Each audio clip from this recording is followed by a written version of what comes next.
নমস্কাৰ বন্ধু-বান্ধৱীসকল, কি খবৰ আপোনালোকৰ? তো আপোনালোকক মোৰ ইউটিউব চেনেল পৰুৱা টিপছ এণ্ড ব্লগছলৈ পুনৰবাৰ স্বাগতম জনাইছোঁ।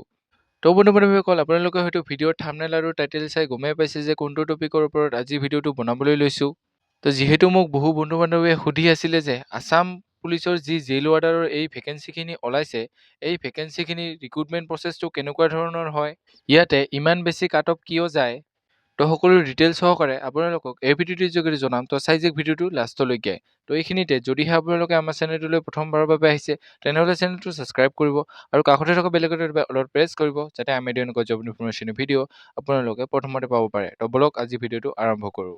তো এইখনেই হৈছে আছাম পুলিচৰ জেইল ৱাৰ্ডাৰৰ বাবে অহা নটিফিকেশ্যনখন, যিখন নটিফিকেশ্যন 16 জানুৱাৰী 2026 আহিছিল আৰু ইয়াৰ অনলাইন এপ্লাই আৰম্ভ হৈছিল 22 জানুৱাৰী 2026 তাৰিখে। তো এইবাৰ যিহেতু জেইল ৱাৰ্ডাৰৰ বাবে 138 পোষ্ট আহিছে, তো ইয়াতে পোষ্টখিনি ভাগ কৰি দিয়া হৈছে। আনৰিজাৰ্ভৰ বাবে মেলৰ আছে 64, ফিমেলৰ আছে 13, টোটেল পোষ্ট আছে 77। OBC MOBC মেলৰ আছে 23, ফিমেলৰ 4, টোটেল 27। টি ট্ৰাইবছ এণ্ড আদিবাসী কমিউনিটি মেলৰ আছে 3, ফিমেলৰ আছে 1, টোটেল পোষ্ট আছে 4। SC মেলৰ আছে 8, ফিমেলৰ আছে 2, টোটেল পোষ্ট আছে 10। STP মেলৰ আছে 11 আৰু ফিমেলৰ আছে 2, টোটেল আছে 13। STH মেলৰ আছে 6 আৰু ফিমেলৰ আছে 1, টোটেল 7। তো এইবাৰ যিহেতু ইয়াতে ইমানখিনিয়ে পোষ্ট আহিছে, হয়তো পিছলৈ গৈ এই পোষ্টখিনি বাঢ়িব পাৰে। তো আপোনালোকে ইয়াতে পোষ্ট কম আছে বুলি চিন্তা কৰিব নালাগে। তো বহুতে যিহেতু ইয়াৰ চিলেকশ্যন প্ৰচেছটো বেলেগ বুলি ভাবে, সেইটো বেলেগ নহয়। অৰ্থাৎ ইয়াতে হাইট, চেষ্ট, লং জাম্প আদি আছাম পুলিচৰ দৰেই লাগে, কিন্তু ইয়াতে ৰানিংটো অলপ কম কৰিব লাগে। অৰ্থাৎ আছাম পুলিচত ABUBত 3200 মিটাৰ দৌৰিব লাগে আৰু ইয়াতে 1600 মিটাৰ দৌৰিব লাগে।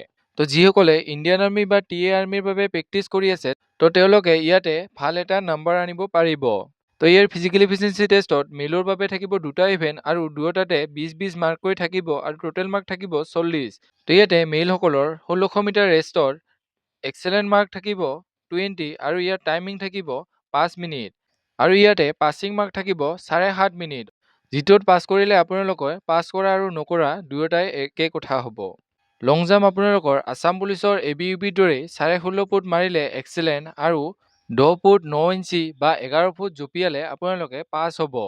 তো ইয়াতে আপোনালোকক 3টা চান্স দিয়া হ'ব আৰু 3টা চান্সতে যদি আপোনালোকে ৰং বা জঁপিয়াব নোৱাৰে, তেন্তে আপোনালোকক ফেইল কৰি দিয়া হ'ব।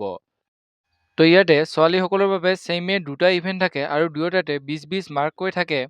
তো ইয়াতে ছোৱালীসকলৰ বাবে থাকে 800 মিটাৰ ৰেচ, যিটোত আপোনালোকৰ এক্সেলেণ্ট মাৰ্ক থাকে 20 আৰু ইয়াতে এক্সেলেণ্ট টাইম থাকে 2 মিনিট 40 ছেকেণ্ড আৰু ইয়াতে পাছিং টাইম থাকে 4 মিনিট। তো যদিহে কোনোবা কেণ্ডিডেটৰ 4 মিনিটতকৈ বেছি লাগে, তেন্তে সেই কেণ্ডিডেটজনী ফেইল হৈ যাব।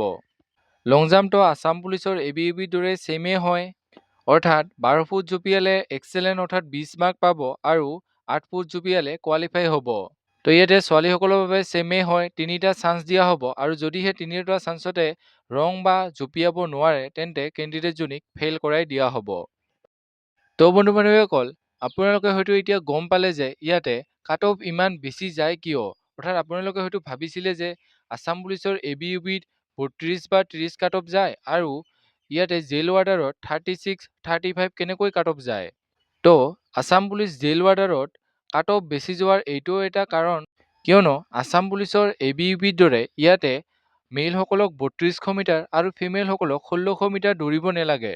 ইয়াতে মেইলসকলক দৌৰিব লাগে 1600 মিটাৰ আৰু ফিমেলসকলক লাগে 800 মিটাৰ। তো ইয়াতে যিহেতু কম পৰিমাণে দৌৰিব লাগে, সেয়ে কেণ্ডিডেটসকলে তেওঁলোকৰ যিমান শক্তি আছে সিমান শক্তি দি 1600 মিটাৰ বা 800 মিটাৰ ৰেচটো কমপ্লিট কৰে আৰু লং জাম্পটোতো সকলোৱে প্ৰায় এক্সেলেণ্ট মাৰিয়েই দিয়ে। তো সেয়ে যিসকল মেইল কেণ্ডিডেটে ৰানিঙত 15, 16 বা 17 পায় আৰু লং জাম্পত 16.5 ফুট অৰ্থাৎ এক্সেলেণ্ট মাৰ্ক 20 পায়, সেইবাবে ইয়াতে কাট অফটো অলপ বেছি যায়। তো ইয়াতে যিসকলৰ শ্বৰ্ট ৰান অৰ্থাৎ 1600 মিটাৰ ৰেচটো ভালদৰে মাৰিব পাৰে, তো তেওঁলোকেহে ইয়াতে চিলেকশ্যন ল'ব পাৰে। তো যদিহে আপোনালোকৰ এই জেইল ৱাৰ্ডাৰত চাকৰি ল'বলৈ ইচ্ছা আছে, তেন্তে আপোনালোকে এতিয়াৰে পৰা 1600 মিটাৰ ৰেচটো ভালদৰে প্ৰেক্টিছ কৰক, যাতে আপোনালোকে এই ৰিক্ৰুটমেণ্ট প্ৰচেছটোত 1600 মিটাৰ ৰেচটো 5 মিনিট বা 5.5 মিনিটৰ ভিতৰত দৌৰিব পাৰে। কিয়নো যদিহে আপোনালোকে 5.5 মিনিট বা 5 মিনিটত দৌৰিব পাৰে, তেতিয়াহে আপোনালোকৰ ইয়াত নাম আহিব। তো মই এতিয়া বেছিকৈ নকওঁ। তো আপোনালোকে যদি ইয়াৰ কাট অফ যোৱাবাৰতকৈ কিমান নম্বৰ ইনক্ৰিজ হ'ব পাৰে তাৰ বিষয়ে কিবা আইডিয়া লাগে আৰু আপোনালোকে কিমান মিনিটত দৌৰিলে কিমান মাৰ্ক পাব আৰু কিমান মাৰ্ক পালে ইয়াৰ ৰিটেন টেষ্টত নাম আহিব সেইখিনিৰ ওপৰত কিবা আইডিয়া লাগে তো আপোনালোকে কমেণ্ট কৰি জনাব, মই আপোনালোকক ভিডিঅ' বনাই দিম। তো এইখিনি আছিলে আজি ভিডিঅ'। যদি ভিডিঅ' চাই ভাল পালে তেনেহ'লে লাইক কৰিব, কমেণ্ট কৰিব, বন্ধু বান্ধৱীসকলৰ লগত ভিডিঅ'টো শ্বেয়াৰ কৰিব যাতে তেওঁলোকে ইনফৰমেশ্যনটো পাব পাৰে। তো আজিলৈ ইমানেই। জয় হিন্দ, জয় আই অসম।